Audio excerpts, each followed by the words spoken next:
예배에 함께 참여하신 우리 모든 성도님들, 우리 하나님께서 이 시간 성령의 충만함 주시고 하늘의 은혜와 평화 가득 부어주시길 주님의 이름으로 기원합니다. 우리 함께 평화의 인사 나눌까요? 주님의 평화를 빕니다. 이렇게 인사하겠습니다.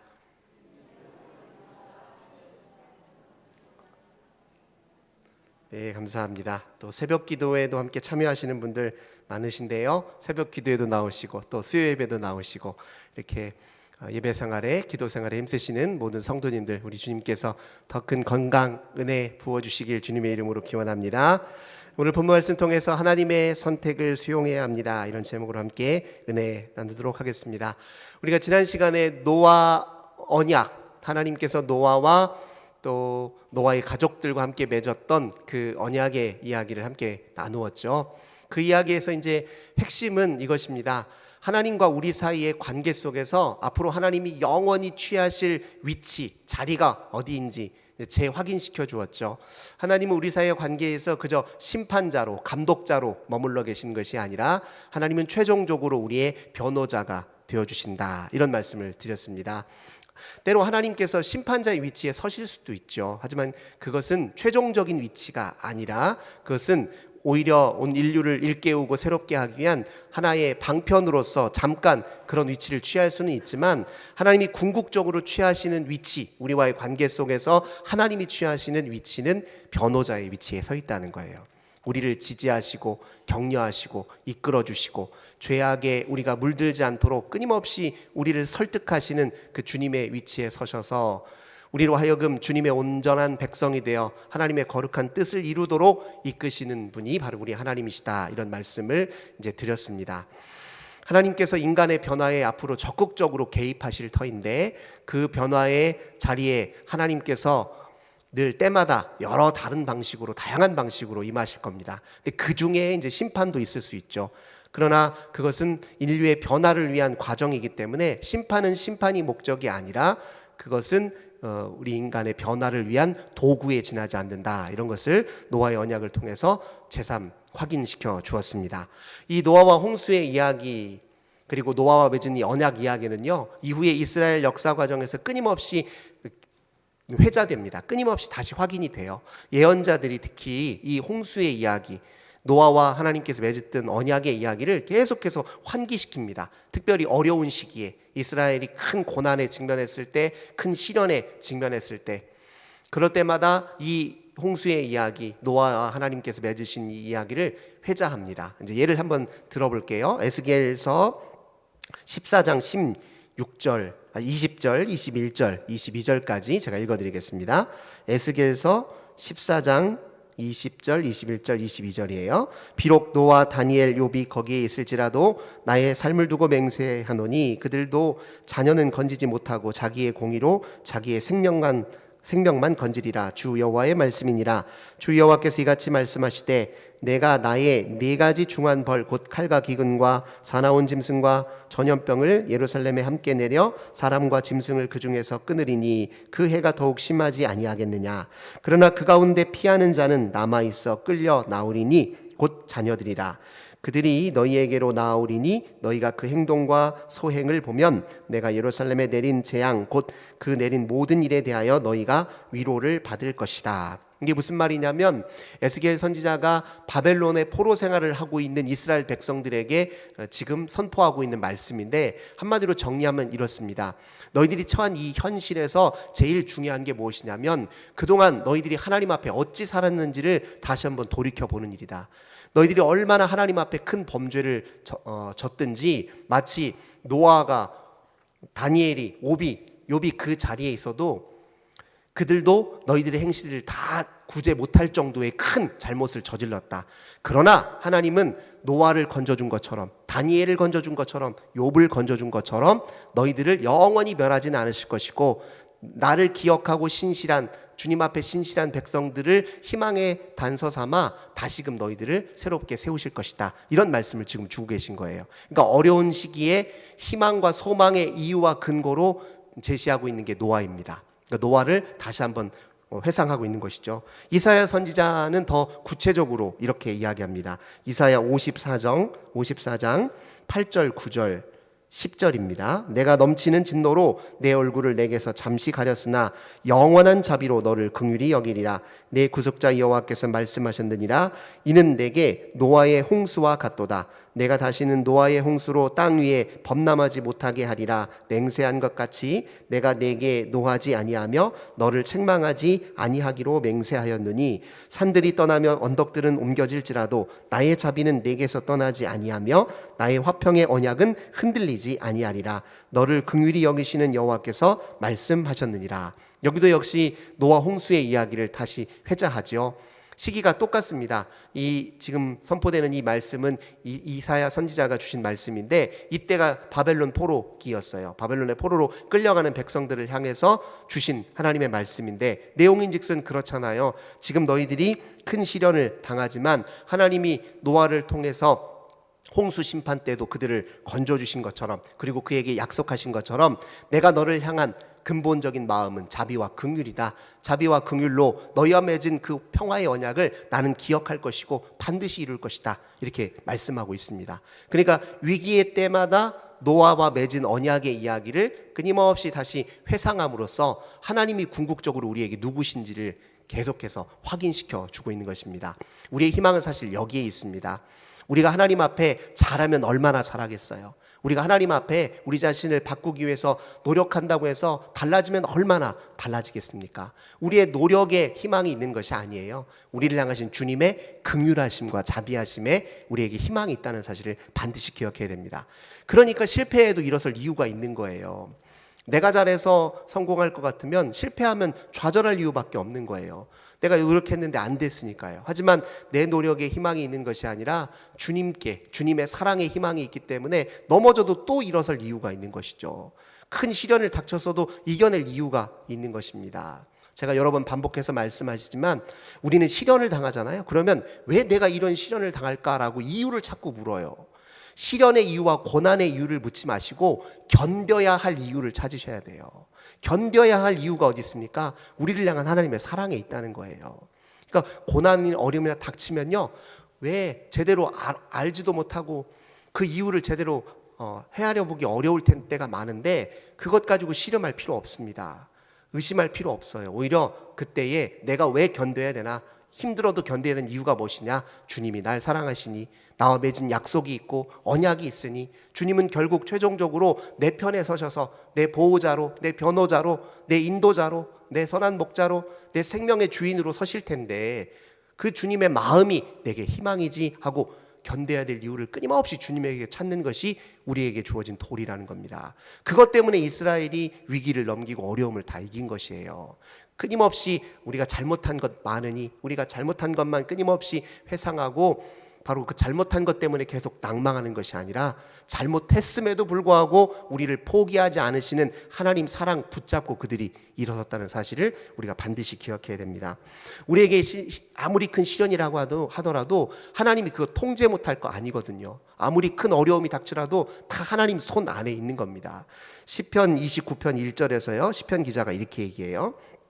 너희가 시편 29편 10절 11절입니다. 여호와께서 홍수 때에 좌정하셨으며 여호와께서 영원하도록 왕으로 좌정하시도다. 여호와께서 자기 백성에게 힘을 주시며 여호와께서 자기 백성에게 평강의 복을 주시리로다. 홍수 때가 있을 때도 그 홍수를 통제하신 분이 누굽니까? 여호와 하나님이잖아요. 물로 가득 채우셨지만 그 물을 성령의 바람으로 다 물리치셨어요. 홍수도 아무리 큰 시련도 다 하나님 손 안에 있다는 겁니다. 하나님이 그 모든 것에 왕으로 좌정하고 계신다는 거예요. 근데 우리의 그 왕 되신 주님이 11절에 뭐라고 하냐면 자기 백성에게 힘을 주시기 원한다는 거예요. 자기 백성에게 평강의 복을 주시길 원하신다는 겁니다. 그러니 우리가 우리 인생 살아갈 때 유일하게 희망에 걸어야 될 것은 우리를 향한 주님의 사랑에 있다는 사실을 그 노아의 언약 속에 담겨져 있다. 우리가 이렇게 이야기할 수 있습니다. 이어서 오늘 이제 창세기 오늘 본문의 이야기로 다시 들어가려고 하는데요. 그렇게 하나님께서 노아에게 새 희망을 걸고 노아를 통해서 새 인류를 시작하시려고 했어요. 그래서 노아의 가족들이 다시 인류의 희망으로 다시 내 자손을 보고 번성해 하는 과정을 오늘 본문에서 그려가고 있습니다. 근데 우리가 우선 주목해 봐야 될 것은요, 노아의 가족 중에 그들의 노아의 자녀들 그 세 형제죠. 그 세 형제의 이야기를 좀 주목해 볼 필요가 있습니다. 이 형제들 사이에서 벌어지는 에피소드가 있는데요. 우리가 읽진 않았지만 그 에피소드를 살펴보면 앞으로 이스라엘이 직면하게 될, 앞으로 인류가 다시 겪게 될 일들에 대한 전조가 거기에 드러나 있습니다.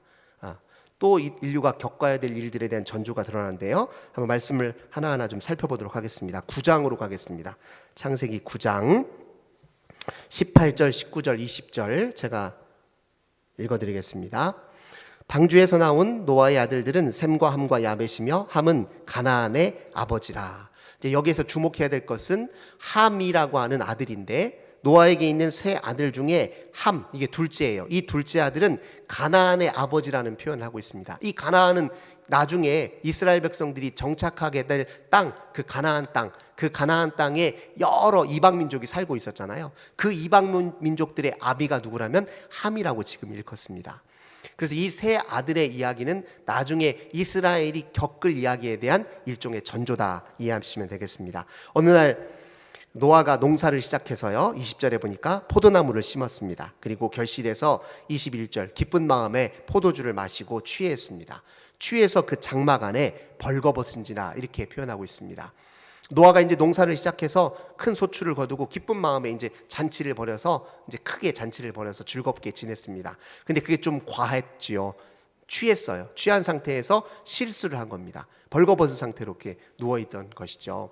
이 모습 역시 사실은 우리가 조금 더 나중 이야기와 이렇게 빗대서 보자면은 이스라엘 백성들이 가나안 땅에 들어가서요, 들어가자마자 얼마나 그들 가나안 땅의 비옥한 토지거든요. 들어간 땅은 그 비옥한 토지에서 나오는 각종 소출에 눈이 막 이렇게 휘둥그레졌어요. 왜냐하면 40년 동안 광야 생활을 떠돌 때요, 1세대 출애굽 1세대는 다 죽게 됐잖아요. 그래서 2세대가 가나안 땅에 들었거든요. 근데 2세대의 입장에서 한번 생각해 보세요.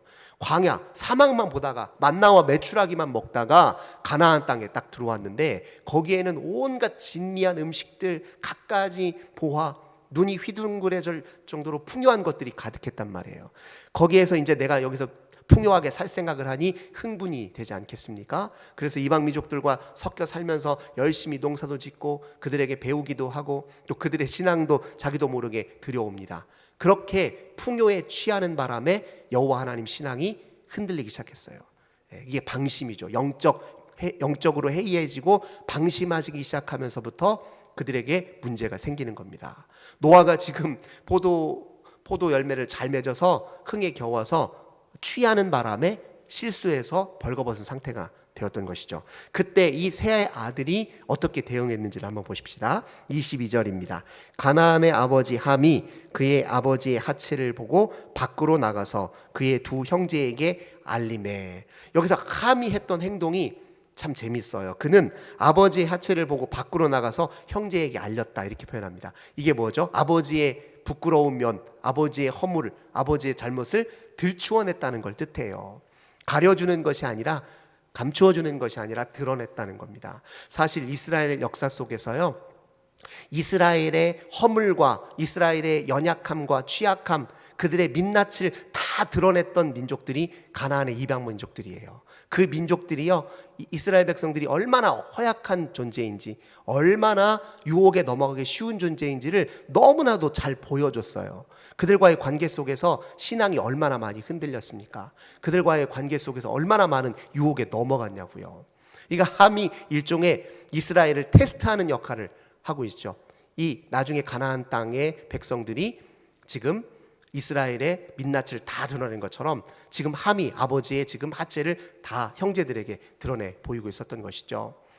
그들이 어려울 때 이 가나안 백성들은 조롱했어요. 뭐라고 조롱했냐면, 너희 하나님이 어디 계시냐, 너희 하나님은 우리 바알보다 못한 신 아니냐, 하나님을 조롱하기도 하고요. 그렇게 해서 끊임없이 이스라엘 백성들을 흔들어댔던 것을 여기서 지금 전조로 지금 보여주고 있습니다. 그러나 이제 셈과 야벳이라고 하는 두 아들들은 어떻게 했습니까? 23절입니다. 옷을 가져다가 자기들의 어깨에 메고 뒷걸음쳐 들어가서 그들의 아버지 하체를 덮었고 그들이 얼굴을 돌이키고 그들의 아버지 하체를 보지 아니하였더라. 이렇게 표현합니다. 이 두 형제가 아버지에게 대했던 행동은 근원에 무엇이 있냐면 아버지의 하나님을 내 하나님으로 알고 있고 아버지가 전수한 신앙의 기초에서 내가 하나님을 보고 있기 때문에 아버지를 향한 마음은 사실 하나님을 향한 경외의 마음입니다. 이 두 아들은 초심에서 아버지의 허물을 가려주고 있어요. 이제 그래서 노아가 깨어나서 아들들이 한 일을 다 이제 소상히 알아듣고서는 25절에 가나안은 저주를 받아 그의 형제의 종들의 종이 되기를 원한다. 이렇게 표현하고 있습니다. 그리고 셈의 하나님 여호와를 찬송한다. 이렇게 표현하고 셈과 야벳은 칭찬하고 축복하는 장면이 이렇게 등장합니다. 이게 일종의 앞으로 벌어질 일들에 대한 전조예요. 결국은 여기서 중요한 그 말씀 중에 하나는 뭐냐면 함이 셈의 종이 될 것이다. 이런 표현이 있죠. 이게 굉장히 중요합니다. 그러니까 셈은 나중에 우리가 잘 아시는 대로 셈의 후손 중에 아브라함이 나오잖아요. 이스라엘의 조상인 아브라함이 나옵니다. 그러니 최후의 승자가 누구인지에 대해서 분명히 하는 겁니다. 아무리 이스라엘을 흔들어대고 유혹하고 넘어뜨리고 때로 하나님을 조롱하고 그들의 삶을 인격을 짓밟는다 할지라도 최후의 승자는 결국 누구에게 있느냐? 하나님을 경외하고 기억하고 예배하는 자에게 승리가 있다는 사실. 결국 하나님의 통치 가운데 다 그들은 순종할 날이 오게 될 것이라는 걸 또 보여줍니다. 이 함의 자손들에 대한 족보 이야기가 이제 10장에 잘 등장해요. 10장에 보면은 노아의 세 아들의 족보가 나오는데 그중에 야벳이라고 하는 아들의 족보는 이렇게 그냥 스쳐 지나가시 짧게 언급을 해요.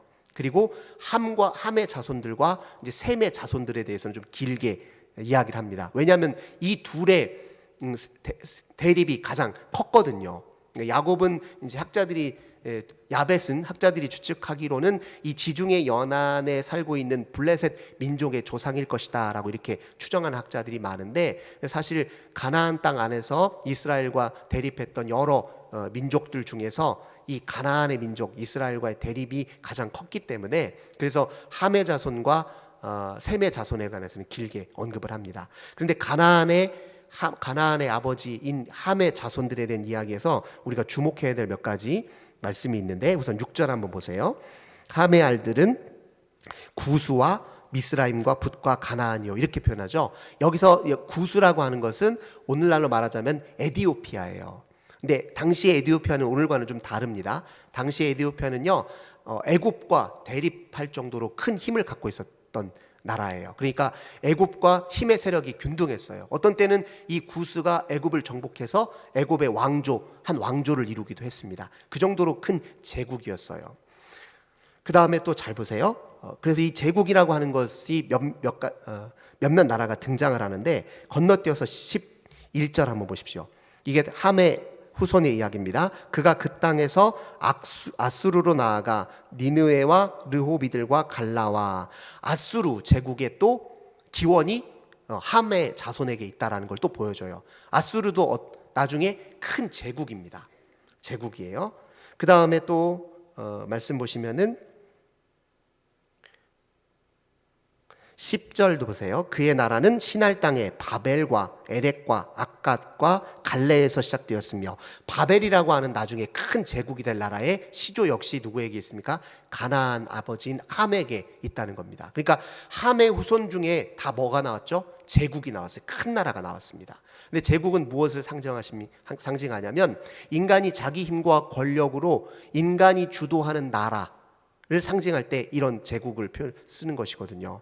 이거는 하나님이 통치하시는 하나님 나라와 대립시킬 때 이 제국을 언급합니다. 그러니까 요한계시록 우리가 지난주 새벽기도회 때 이제 간략하게 좀 살펴봤는데요. 요한계시록에서 하나님 나라와 대립되어 있는 제국을 언급할 때마다 대표하는 나라로 항상 바벨을 꼽았거든요.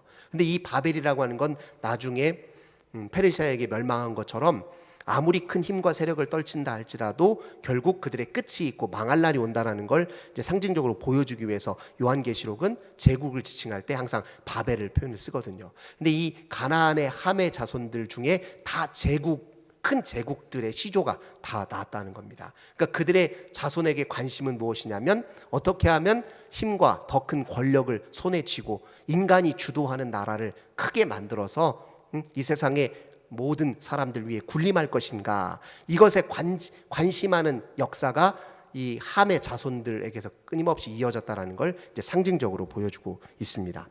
그래서 8절을 보면요, 이 제국을 이룰 사람들의 특징을 이렇게 꼽습니다. 8절 9절 보겠습니다. 구스가 또 니므롯을 낳았으니 그는 세상의 첫 용사라. 니므롯이라고 하는 용사를 구스가 낳았다고 얘기해요. 구스는 아까 에디오피아의 시조라고 말씀드렸죠.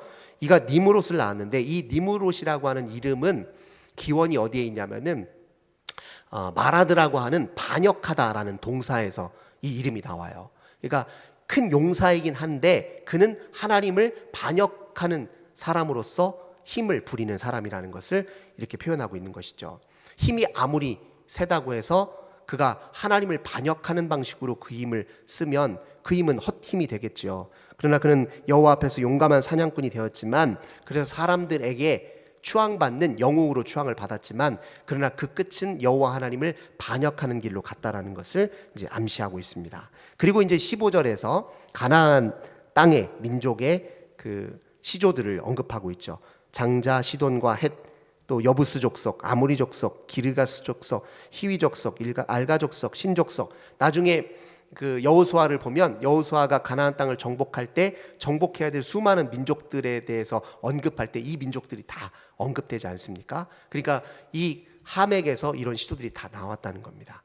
이와 대립해서 이제 셈의 자손들에 대한 이야기가 그 뒤에 이어서 이제 후반절은 셈의, 우리가 오늘 읽었던 본문부터 셈의 후손들에 대한 이야기가 나옵니다. 이렇게 이 둘을 대립시켜서 지금 이야기를 하고 있습니다. 근데 이 함의 이야기와 그리고 셈의 이야기 할 때, 근데 이 함에 대해서는 구체적으로 그 민족을 잘 언급을 하고 있는데, 셈에 관해서는 아직 이스라엘의 출현을 분명히 알만한 단서를 그렇게 주지는 않아요. 우리는 뒤에 이어지는 역사 이야기를 이미 알고 있기 때문에 셈의 후손들 중에서 아브라함이 나왔다는 걸 알지만, 이 본문상에서 보면 이스라엘의 출현을 예고하는 어떤 후손을 직접적으로 언급하지는 않습니다. 그러니까 캄 같은 경우에는 가나안을 일컬을 만한 백성들에 대해서 아주 노골적으로 표현을 하는데, 셈의 자손들 중에서 이스라엘 출현을 암시하는 민족은 아주 노골적으로 드러내지 않았어요. 이건 뭐냐면 이스라엘의 출현은 아직 하나님이 감추셨다는 걸 의미합니다. 왜 그렇습니까? 사실은 이스라엘이 출현되었다라고 하는 것은 하나님의 구원의 큰 마스터 플랜이 시작됐다는 걸 의미하는데, 하나님이 이때까지만 하더라도요, 모든 민족이, 노아의 후손들이 다 하나님을 선택하고 하나님을 예배하기를 기대했다는 겁니다. 그러나 이후에 그런 기대를 저버렸기 때문에 이스라엘을 본격적으로 등장시킵니다. 그래서 우리가 나중에 뒷장을 또 공부하면 알겠지만, 노아 이전에 홍수 시대에 인간이 타락했던 것처럼 노아의 후손들 속에서도 또 타락이 일어나요.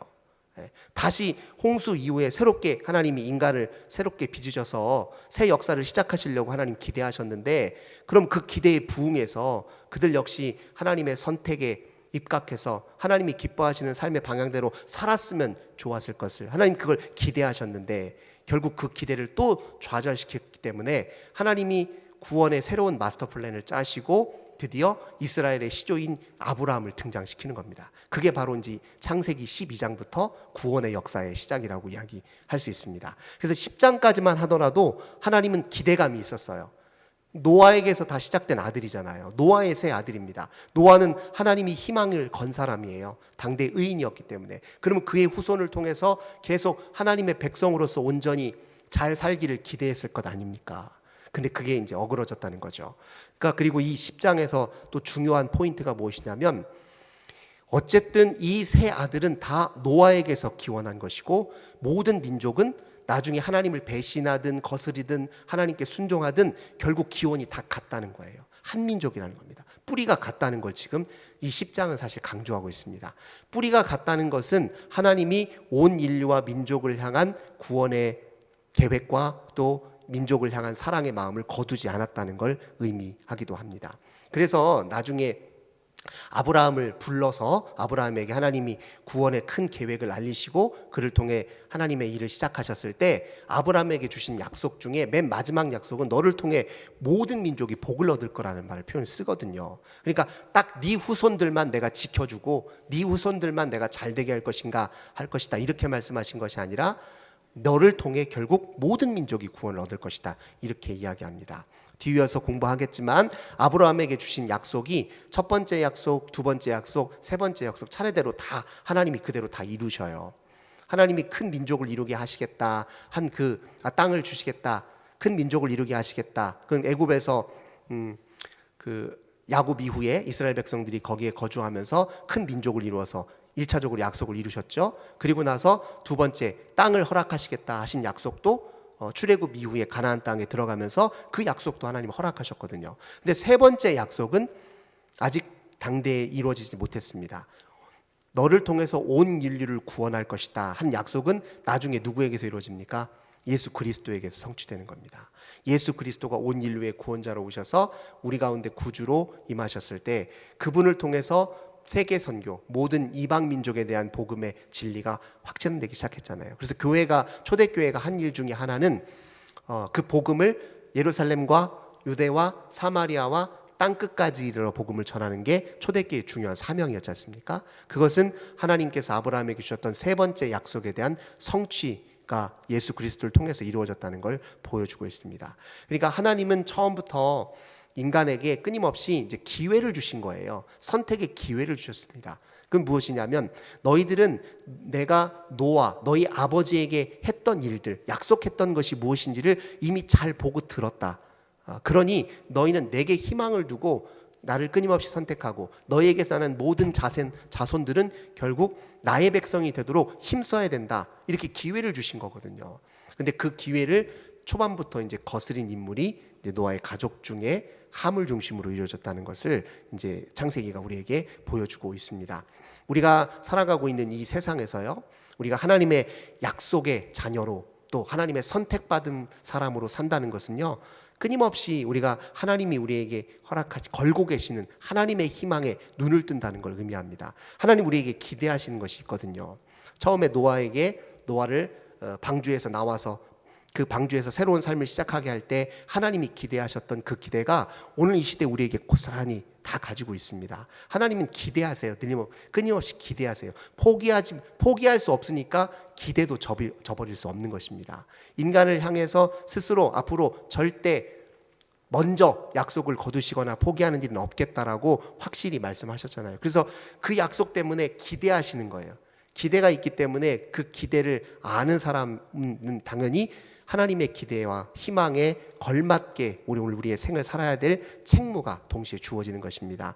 그런 희망의 기대가 오늘 우리에게도 고스란히 있다는 것입니다. 우리를 통해서 하나님이 영광 받으시길 원하고 우리를 통해서 하나님 나라가 더 확장되기를 당연히 원하시겠죠. 뿐만 아니라 우리와 하나님 사이에 맺었던 그 수많은 구원의 이야기, 하나님의 은혜의 이야기가 우리 자손들에게 잘 전수되기를 또 하나님은 기대하고 계십니다. 여기 앉아 계신 모든 분들에 대한 기대가 다 있습니다. 그리고 우리를 통해서 하나님이 결국 온 인류를 구원하시기를 원하신다. 이것을 우리가 오늘 반드시 기억해야 될 것입니다. 많은 사람들이요, 하나님 믿고 사는데 포기하는 여러 이유 중에 하나가 무엇입니까?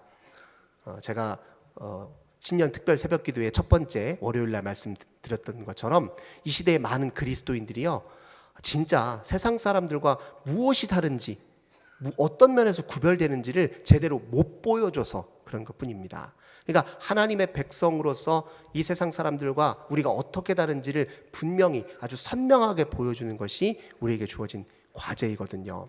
함이 보여줬던 아버지를 대하는 태도와 셈과 야벳이 아버지를 대하는 태도가 극명하게 달랐잖아요. 그런 것처럼 우리가 이 세상 사람들의 앞에서 하나님의 희망이 되려면 분명한 삶의 구별이 필요하다는 겁니다.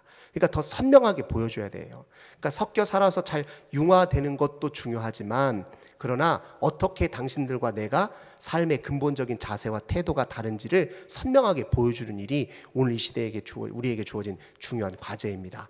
그러니까 선명성을 더 드러내는 그리스도인들을 하나님은 오늘 이 시대에 찾고 계십니다. 똑같이 돈벌이를 하더라도요, 그냥 돈벌이에 혈안이 되어 있는 사람이 있지요. 그러나 어떤 사람은 돈벌이에 그치는 것이 아니라 그 돈으로 어떻게 하면 더 가치 있는 일을 이룰 것인가, 또 돈 버는 과정을 얼마나 거룩한 방식으로 추구해 나갈 것인가, 그리고 돈 버는 과정에서 오히려 하나님이 기뻐하실 선한 열매를 맺는 방법을 찾기 위해서 고심하겠죠. 그러니까 같은 공간에서 똑같은 걸 추구하더라도 그 방식과 방법을 다르게 가져가고 그 마음 중심을 다르게 가져옴으로써 우리는 그리스도인 다움을 또 실현할 수 있는 것 아니겠습니까? 그런 삶을 오늘 이 시대에 우리에게 하나님께서 기대하신다는 겁니다. 그런 사람들은 세상에서 잠깐은 실패할 수 있고 잠깐은 조금 손해볼 수 있어요. 남들보다는 조금 더디 갈 수도 있습니다. 먼저 차지하려고 하지 않기 때문에 조금 더디 얻고 조금 실패가 더 많고 또 남들보다 적게 얻을 수도 있습니다. 그럼에도 불구하고 주님을 선택하는 것이 우리 그리스도인들의 바른 자세라고 하는 것을 우리가 다시 한번 기억해야 되겠죠. 그런 그리스도인들을 하나님이 나에게서, 우리에게서 지금 기대하고 계십니다. 마찬가지죠. 우리 교회도 마찬가지입니다. 이 교회가 가지고 있는 선명성을 어떻게 드러낼지 우리 같이 고민해야 되거든요. 사람들이 이 교회에 탑승하고 싶은 마음이 있어야 되잖아요. 여기에 생명이 있다.